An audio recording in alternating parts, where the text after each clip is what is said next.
Thank you, Mr. Speaker. This motion is about Boko Haram attack yesterday on Uduma Kolorom and Ben Kolorom villages in Gubia local government of Borno State that killed about 96 persons. That's on Tuesday, yesterday, June 20th, 20th. Aware that the Boko Haram insurgency attacked the village in a bid to rustle their cattle, but forced resistance from the villagers. Pain that the insurgents regrouped, embedded the village in a reprisal attack, resulting in mass killing of so many people, including women and children. Alarmed by the renewed spread of attack by the insurgents in recent times of innocent populace, just 3 weeks ago, Gajigana was attacked where over 17 people were killed and 27 were injured. Concerned about the vulnerable states of the defenseless villagers in the affected community, worried that the security force seems to be overwhelmed by this renewed attack by the insurgents in Borno State, resolved to call on the armed forces to intensify patrol in vulnerable communities in the hinterland to ensure protection of the villages. Urge the Northeast Development Commission, NEMA, to provide much needed support to the affected villages.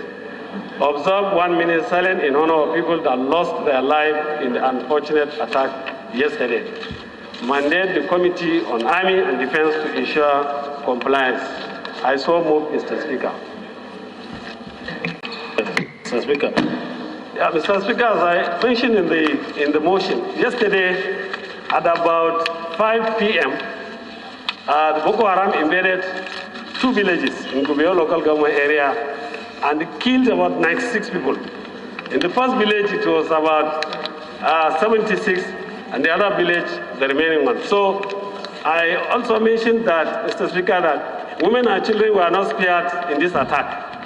It was a reprisal attack, and this is not the first time the insurgents are attacking Gubio. Last year, around October, Gubio was attacked 8 times in a month, 8 times. So, Mr. Speaker, I urge my honorable colleagues to support this motion, to urge the military to intensify patrol as the rainy season is fast approaching. People have to farm because we don't want people to depend on handouts as IDPs. They have to stay in the villages. Government has spent a lot of money in returning these IDPs back to their communities. And we don't want a situation whereby they will also be packed in IDP camps. It is time to close the IDP camps. Our governor is trying his best, going to all nooks and crannies. Just last week, we went to Kalabalge, not even Kalabalge, to all the villages, including Wulgo.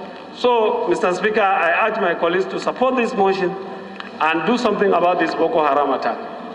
Thank you, Mr. Speaker. Mr. Speaker, fellow members, this incident happened in a local government that is neighboring my own constituency.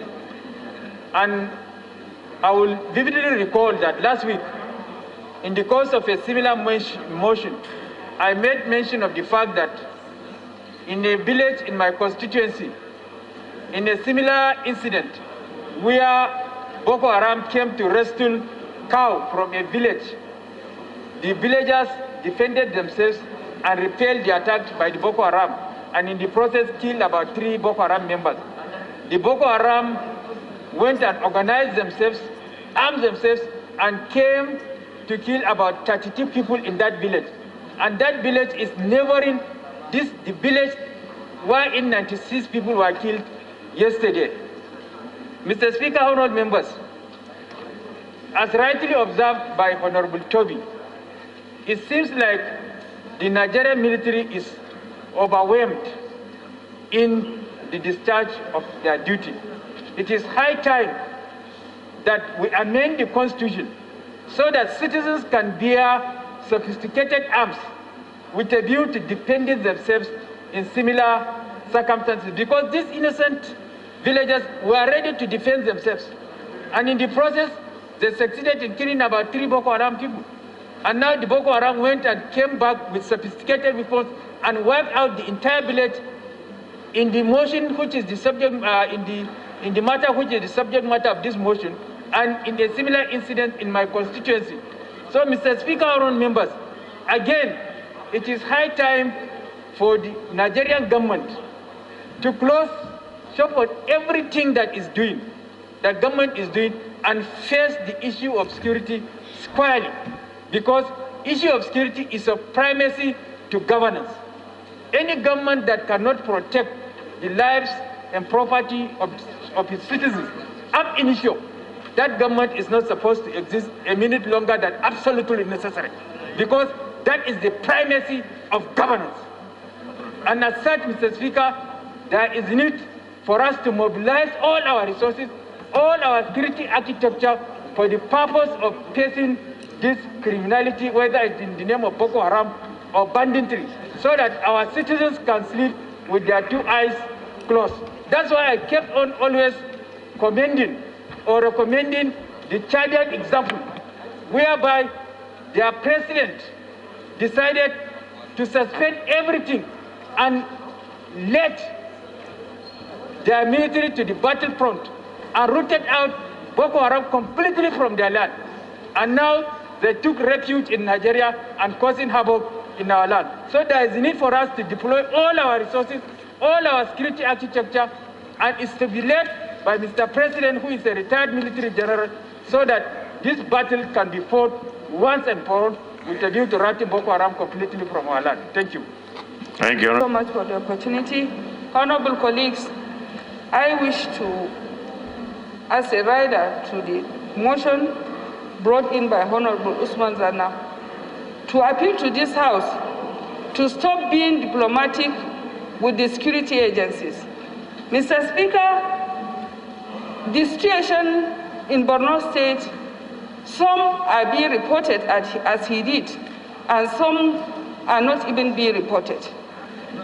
There is no single day in Borno State that Boko Haram will not kill people in one village or the other. And I believe that every life matters to this House. Even if it is one, if any one of us would lose one life from his family daily, that is a matter of concern.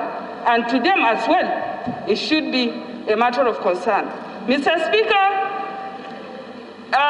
this House has to be very aggressive in approaching the security chiefs to ensure that even if they have to change their strategy, of course, if they for 10 or 11 years now, Boko Haram has been killing people in Borno State and there is no any progress, it will just go on and off, back and forth. I think it is time now to sit. We have professionals.